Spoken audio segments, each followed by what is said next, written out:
When he was a student, Singawane's future looked bright. He dreamed of becoming the country's president, a lawyer or a doctor. He was academically gifted. I was an outgoing student and I loved the whole life, The problem is when you are outgoing, you always fall into many traps, That's how it happens. I even represented Botswana for some time in karate when I was growing up, which I felt like I did something for my country. Just that along the way I met the drugs and all of that. The 36-year-old's world came crumbling down when he found himself caught in the dark world of drugs, which at some point landed him in jail. Singawane was imprisoned for 2 years from 2015 to 2016 for inflicting serious bodily injuries on someone. He blames those actions on his drug and alcohol addiction at the time. It was a very bad thing that I still regret up until this day.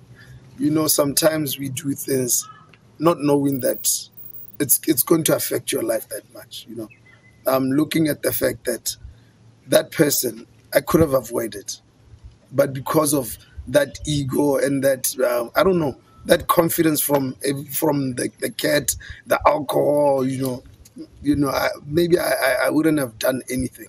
I would have just walked away if I was on a sober state. Since then, Singawane has managed to overcome his addiction. He now heads a non-profit organization called Drugs Free is the New Cool movement. Through the organization, he has reached out to mostly young people to help them avoid falling into what could be a bottomless, life-destroying pit.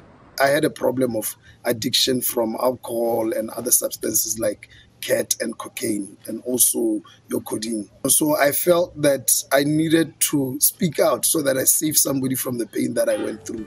So I thought, let me get other young Botswana and let's try do this. So we registered Drug Free is the New Cool organization.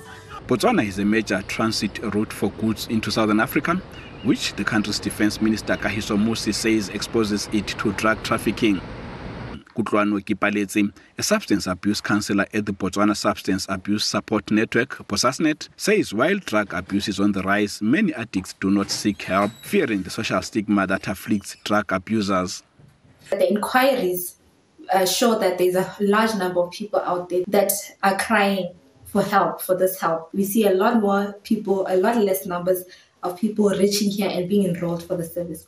So we are aware that actually people are not coming for services. But I think also that is mainly around the stigma surrounding mental health and the substance use disorder.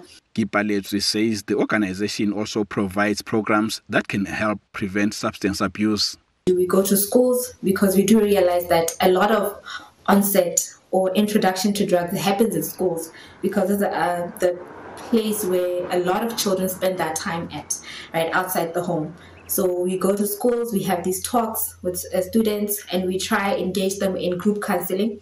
In February, Botswana's Minister of Finance, Peggy Serame, announced she will give significant funding to the newly established drug enforcement agency in the country. According to a recent report by a non-profit Global Initiative Against Transnational Organized Crime, Southern Africa has become a significant drug transit hub and a destination market for a variety of illicit drugs. Mqondisi Dube, VOA News, Gaborone, Botswana.